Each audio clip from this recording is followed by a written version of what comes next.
अर्जुन नाम का किसान अपनी बर्बाद फसल से दुखी था।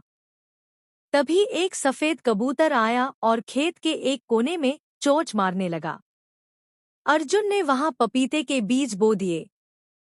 कुछ ही समय में वहां एक सुंदर पपीते का पेड़ उगाया, जिससे अर्जुन की आमदनी बढ़ने लगी। जब बंदर पपीते खाने आए तो कबूतर ने शोर मचाया और गांव के कुत्तों ने बंदरों को भगा दिया। अर्जुन ने कबूतर के लिए घर बनाया। अब दोनों हर दिन साथ रहते हैं। गांव वाले कहते, एक सच्चा दोस्त मुसीबत में काम आता है, जैसे अर्जुन का कबूतर।